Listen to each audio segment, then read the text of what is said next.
Hello, Mr. Wilson. I'm Manav, and today I'll be presenting my analysis of Chinamanda Ngozi Adichie's impactful TED Talk presentation, The Danger of a Single Story. In this presentation, Adichie delves deep into how one short story or one incomplete narrative can shape harmful stereotypes about a person or a culture. Before we talk about the TED Talk, I would like to shine some bright on the author herself, Chinamanda Ngozi Adichie. She's a Nigerian writer and speaker known for her works such as Purple Hibiscus and Americanish. She often expresses and talks about post-colonial identity, feminism, and social justice. In this talk, we see her use her own life experiences to show how cultural misunderstandings can happen from one-dimensional representations of others. Her Nigerian heritage and global literacy success gives her unique insight into how stories are shaped and interpreted across cultures. Understanding her background helps us grasp the deep personal urgency behind her message. She's speaking not from theory, but from a lived experience, which adds credibility and authenticity to her arguments. Moving on to the TED Talk itself. This TED Talk blends personal narrative with cultural critiques. Adichie does this by sharing stories from her past. For example, when she was a young girl in Nigeria reading British literature, or as she was a university student in the US encountering stereotypes about Africa, and as someone who once held a single narrative about Mexicans herself. Her main argument is that when we hear only one perspective about a person or a culture, we may risk misunderstanding or dehumanizing them. This is especially dangerous nowadays in the modern world where the media narratives are controlled by powerful voices. Moving on, I would like to talk about connections to the course content. At first, I would like to talk about literary devices. Adichie skillfully uses many literary devices to engage her audience and reinforce her message. These devices may include anecdotes, irony, metaphors, and repetition. For example, she uses anecdotes when she's telling a story of when she was a young girl reading British literature in Nigeria. This story reveals how exposure to only a single narrative can limit someone's entire worldview. Similarly, when she's in America, her American roommate assumed that she only listened to tribal music or didn't know how to operate a stove. This underscores the danger of stereotypes. These anecdotes personalize the issue and allow the listeners to emotionally connect and relate. She also uses irony. She discusses her own prejudices about Mexicans, demonstrating that no one is immune to the influence of a single story. This honesty deepens the impact of her message, showing that recognizing our own biases is a first step towards change. Metaphor. The phrase single story functions as an extended metaphor for stereotyping. Rather than using complex academic jargon, she simplifies the idea in a way that resonates deeply. Repetition. Repeating the phrase single story reinforces its significance and allows the idea to stick. This rhetorical strategy mirrors poetic refrain and emphasizes the thesis while guiding the listener. Next, I would like to talk about themes from Adichie's speech. Three key themes can be identified from Adichie's speech. Number one, being cultural identity. Adichie challenges the audience to consider how stories shape our understandings of ourselves and others. This echoes themes in I Still Rise by Maya Angelou, where identity is reclaimed through pride and perseverance in the face of societal oppression. The second theme, perspective and representation. She shows how media often gives us incomplete portrayals of others. This aligns with Let America Be America Again by Langstrom Hughes, where the poet exposes the gap between the American Idol and the lived reality for the marginalized groups. Both works critiques dominant narratives and call for a more inclusive representation. The other last theme would be empowerment through narrative. By encouraging people to tell their own stories, Adichie advocates for reclaiming agency. This parallels For My Mother, May I Inherit Half Her Strength by Laura Goodson, where the act of remembering a mother's resilience becomes an act of empowerment. Additionally, I Know Why the Caged Bird Sings use a metaphor of a caged bird to express suppressed identity and voice, exactly what Adichie aims to free through storytelling. Literary devices. Adichie's work can be interpreted through the lens of multiple literary theories. Number one would be reader response theory. This theory argues that the meaning is created by the reader's interaction with the text or video. Adichie anticipates her audience's preconceptions and challenges them to examine their own interpretive habits.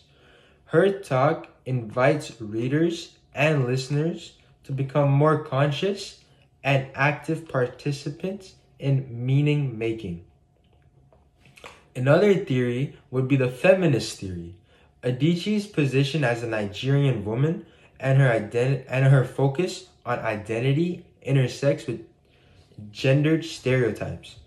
Just as a feminist theory seeks to elaborate marginalized female voices, her narrative does the same by calling for a broader spectrum of stories to be told, especially those of women of color. This deepens the audience's understanding of intersectionality and biases. Another theory that you can add to this would be the post-colonial theory. This theory examines how colonialism continues to influence literature, identity, and culture. Adichie's critiques of Western narratives about Africa directly addresses this legacy.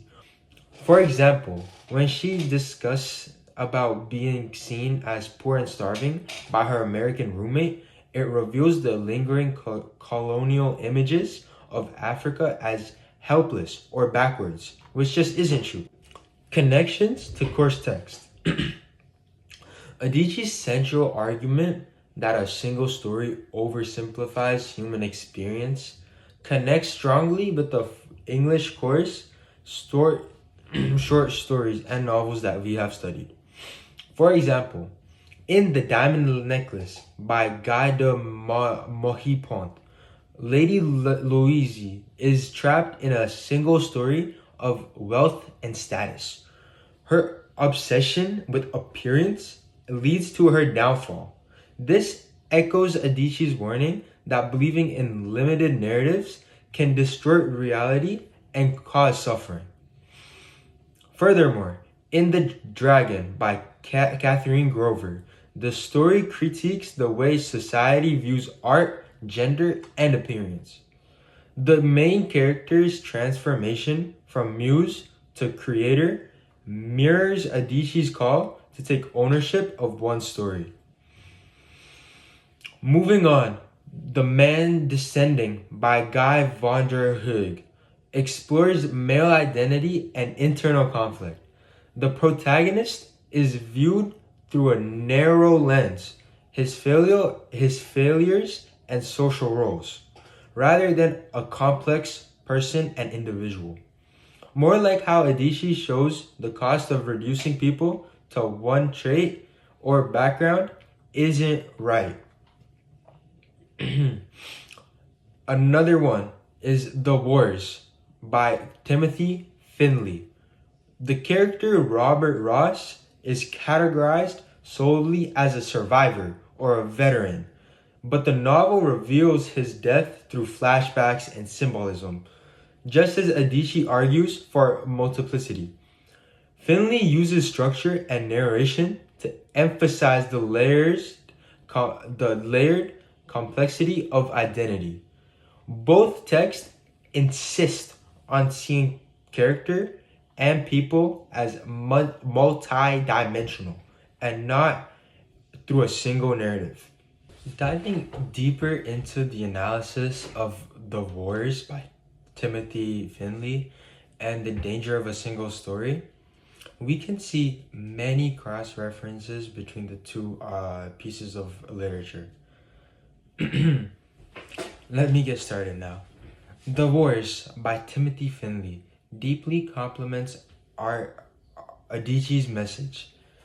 The novel follows Robert Ross, a young Canadian soldier during World War One, as he experiences trauma, guilt, and the pressures of conforming to a single definition of manhood and heroism. He is often reduced by others to the role of a soldier or a coward, especially after a controversial decision in the trenches. This reduction that Robert Ross faces mirrors Adichie's ideas of a single story, where complex human lives are understood through narrow labels.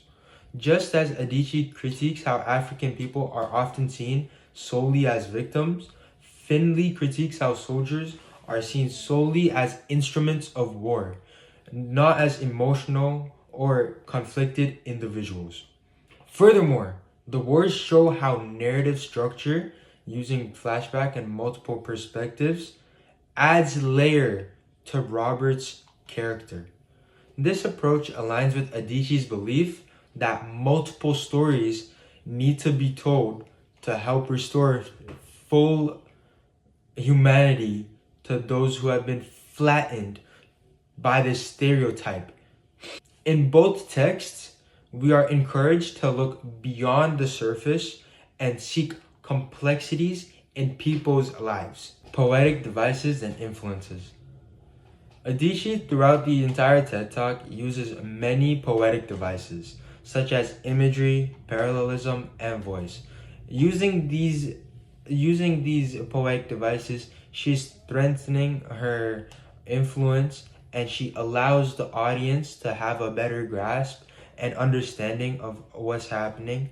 And she does this by painting pictures of her Nigerian house, her first American roommate, and the books that she would read. All of these bring her experience to life. This imagery mirrors the vivid sensory detail in the books we've read, such as I Wandered Lonely as a Cloud by William Wordsworth, which uses nature imagery to evoke emotion and memory. She also uses parallelism. Her use of similar sentence structures strengthens her arguments and maintains rhythm.